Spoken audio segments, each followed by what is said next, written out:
जय श्री हरि दोस्तों, आज इस वीडियो में नारद मुनि का काम पर विजय तथा फिर कामास्त होकर एक राजकन्या पर मोहित होना, फिर भगवान विष्णु से रूप मांगना तथा श्री विष्णु द्वारा नारद मुनि को बंदर का रूप दे देना, वानर रूप से क्रोधित होकर नारद मुनि द्वारा श्री हरि को श्राप देना, जानेंगे इस वीडियो में। सुनिए। एक समय की बात है, मुनि शिरोमणि विप्रवर नारद जी ने, जो ब्रह्मा जी के पुत्र हैं, विनीत चित्त हो तपस्या में मन लगाया। हिमालय पर्वत में कोई एक गुफा थी जो बड़ी शोभा से संपन्न दिखाई देती थी। उसके निकट देव नदी गंगा निरंतर वेग पूर्वक बहती थी। वहाँ एक महान दिव्य आश्रम था जो नाना प्रकार की शोभा से सुशोभित था। दिव्यदर्शी नारद जी तपस्या करने के लिए उसी आश्रम में गए। उस गुफा को देखकर मुनिवर नारद जी बड़े प्रसन्न हुए और सुदीर्घ काल तक वहां तपस्या करते रहे। उनका अंतःकरण शुद्ध था।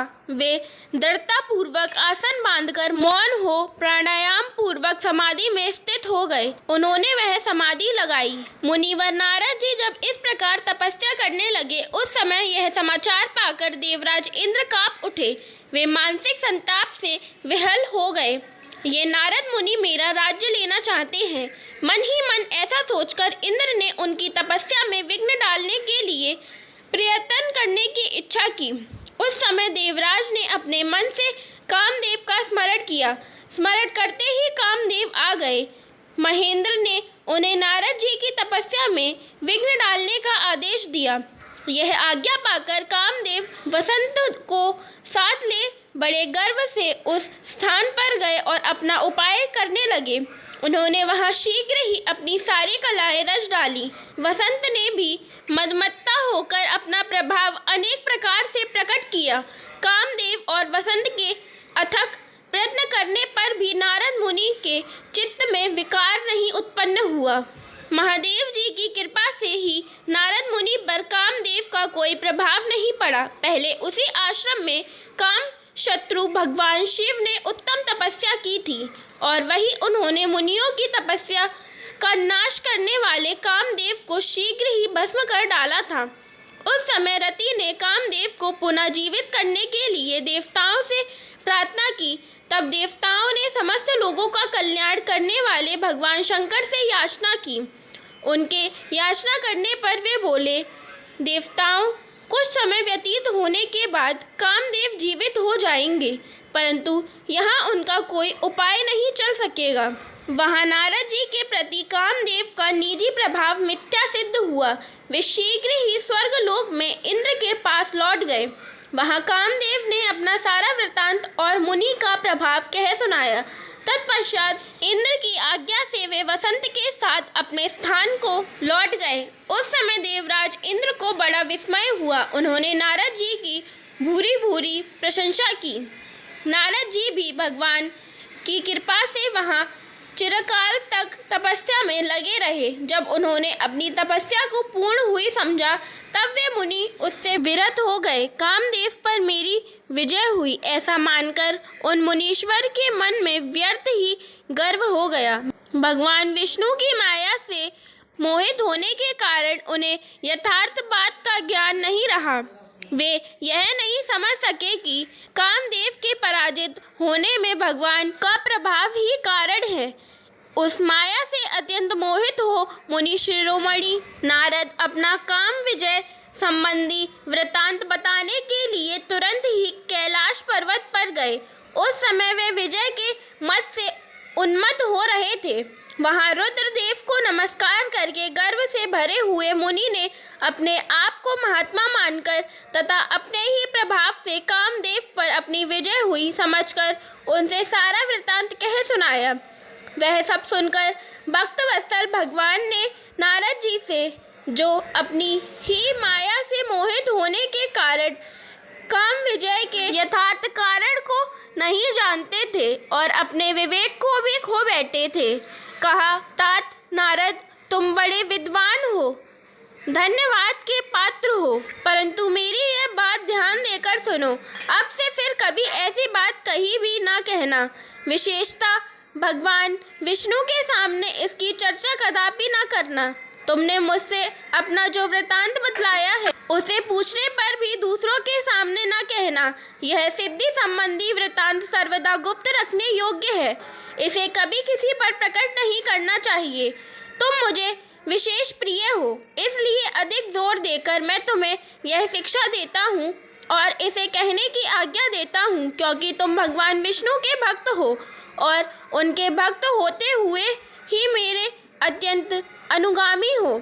इस प्रकार बहुत कुछ कहकर संसार की सृष्टि करने वाले भगवान रुद्र ने नारद जी को शिक्षा दी। अपने वृत्तांत को गुप्त रखने के लिए उन्हें समझाया बुझाया, परंतु वे तो भगवान की माया से मोहित हो, इसलिए उन्होंने उनकी दी हुई शिक्षा अपने लिए हितकर नहीं मानी। तदंतर मुनि शिरोमणि नारद ब्रह्मलोक में गए। वहां ब्रह्मा जी को नमस्कार करके उन्होंने कहा, पिताजी, मैंने अपने तपोबल से कामदेव को जीत लिया है। उनकी यह बात सुनकर ब्रह्मा जी ने भगवान को चरण वंदनों का चिंतन किया और सारा कारण जानकर अपने पुत्र को यह सब कहने से मना किया, परंतु नारद जी भगवान की माया से मोहित थे, अतएव उनके चित्त से मद का अंकुर जम गया था, उनकी बुद्धि मारी गई थी। इसलिए नारद जी अपना सारा वृत्तांत भगवान विष्णु के सामने कहने के लिए वहां से शीघ्र ही विष्णुलोक में गए।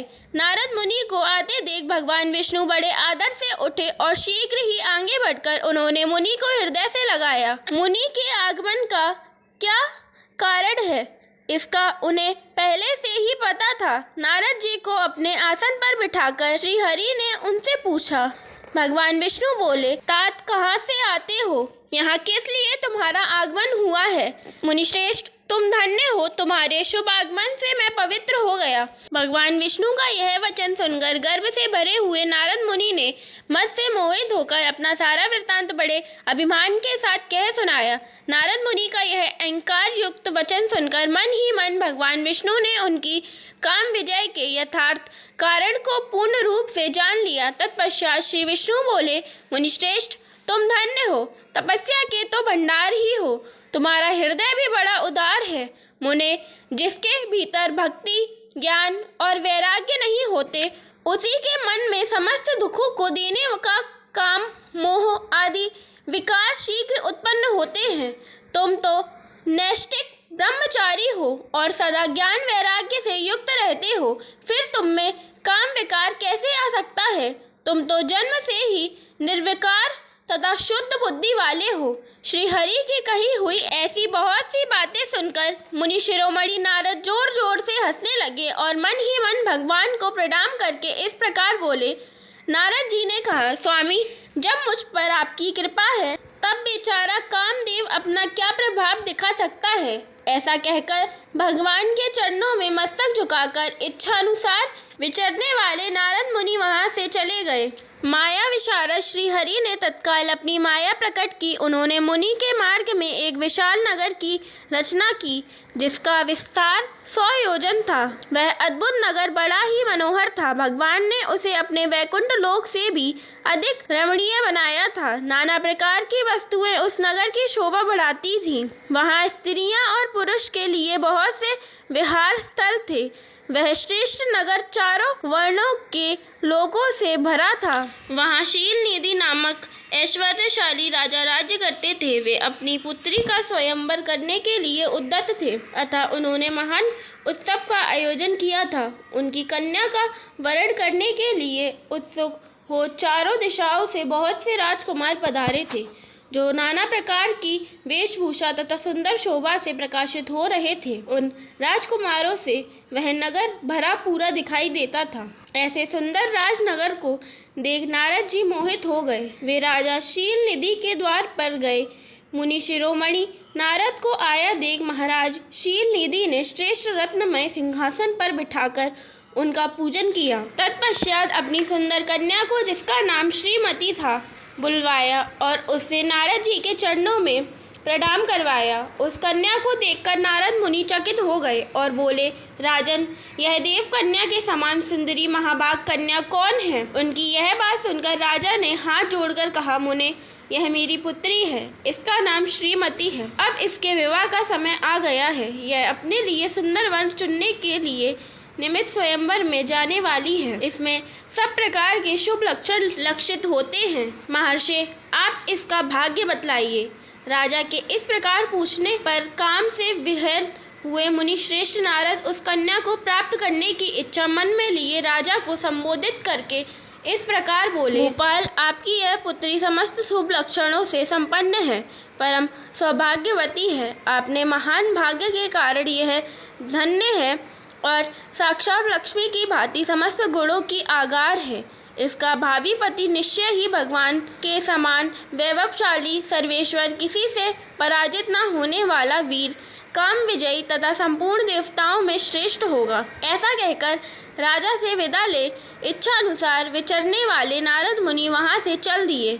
वे काम के वशीभूत हो गए थे। भगवान की माया ने उन्हें विशेष मोह में डाल दिया। वे मुनि मन ही मन सोचने लगे कि मैं इस राजकुमारी को कैसे प्राप्त करूं।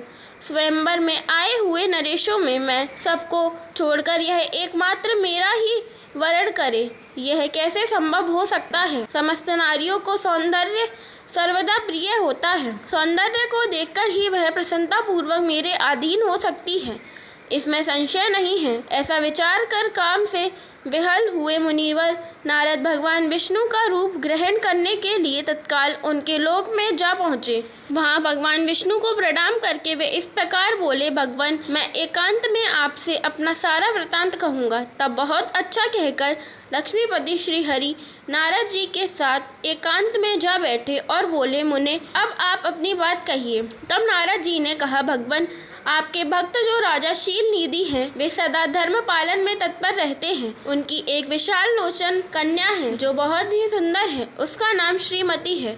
वह विश्व मोहिनी के रूप में विख्यात है और तीनों लोकों में सबसे अधिक सुंदर है। प्रभु, आज मैं शीघ्र ही उस कन्या से विवाह करना चाहता हूँ। राजा शील निधि ने अपनी पुत्री की इच्छा से स्वयंवर रचाया है, इसलिए चारों दिशाओं से वहाँ सहस्त्रों राजकुमार पधारे हैं। नाथ, मैं आपका प्रिय सेवक हूँ, अतः आप मुझे अपना स्वरूप दे दीजिए, जिससे राजकुमारी श्रीमती निश्चय ही मुझे वर ले। नारद मुनि के ऐसी बात सुनकर भगवान मधुसूदन हंस पड़े और उन दयालु प्रभु ने उन्हें इस प्रकार उत्तर दिया। भगवान विष्णु बोले, तुम अपने अभिष्ट स्थान को जाओ। मैं उसी तरह तुम्हारा हित साधन करूंगा जैसे श्रेष्ठ वेद अत्यंत पीड़ित रोगी का करता है, क्योंकि तुम मुझे विशेष प्रिय हो। ऐसा कहकर भगवान विष्णु ने नारद मुनि को मुक्त तो वानर का दे दिया और शेष अंगों में अपने जैसा स्वरूप देकर वे वहां से अंतर ध्यान हो गए। भगवान की पूर्वोक्त बात सुनकर और उनका मनोहर रूप प्राप्त हो गया समझकर नारद मुनि को बड़ा हर्ष हुआ। वे अपने को कृतकृत्य मानने लगे। भगवान ने क्या प्रत्यंत किया है, इसको वे समझ ना सके। तदनंतर मुनि श्रेष्ठ नारद शीघ्र ही उस स्थान पर जा पहुँचे जहाँ राजा शील निधि ने राजकुमारों से भरी हुई स्वयंवर सभा का आयोजन किया था। राजपुत्रों से घिरी हुई वह दिव्य स्वयंवर सभा दूसरी इंद्र सभा के समान अत्यंत शोभा पा रही थी। नारद जी उस राजसभा में जा बैठे और बार बार यही सोचने लगे कि मैं भगवान विष्णु के समान रूप धारण किए हुए हूँ, अतः वह राजकुमारी अवश्य मेरा ही वरण करेगी, दूसरे का नहीं। मुनिश्रेष्ठ नारद को यह ज्ञात नहीं था कि मेरा मुँह कितना क्रूर है। उस सभा में बैठे हुए सब मनुष्यों ने मुनि को उनके पूर्व रूप में ही देखा। राजकुमार आदि कोई भी उनके रूप परिवर्तन के रहस्य को ना जान सके।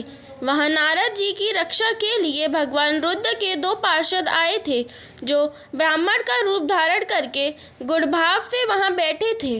वे ही नारद जी के रूप परिवर्तन के उत्तम भेद को जानते थे। मुनि को कामावेश से मूढ़ हुआ जान वे दोनों पार्षद उनके निकट आ गए और आपस में बातचीत करते हुए उनकी हंसी उड़ाने लगे, परंतु मुनि तो काम में विहल हो रहे थे, अतः उन्होंने उनकी यथार्थ बात भी अनसुनी कर दी। वे मोहित हो श्रीमती को प्राप्त करने की इच्छा से उसके आगमन की प्रतीक्षा कर रहे थे।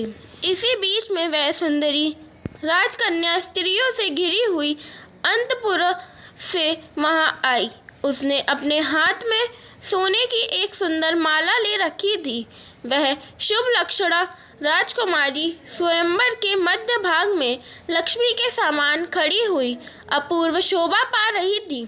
उत्तम व्रत का पालन करने वाली वह भूप कन्या माला हाथ में लेकर अपने मन के अनुरूप वर का अन्वेषण करती हुई सारी सभा में भ्रमण करने लगी। नारद मुनि का भगवान विष्णु के समान शरीर और वानर जैसा मुंह देखकर वह कुपित हो गई और उनकी ओर से दृष्टि हटाकर प्रसन्न मन से दूसरी ओर चली गई।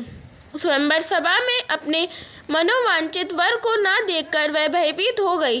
राजकुमारी उस सभा के भीतर चुपचाप खड़ी रह गई।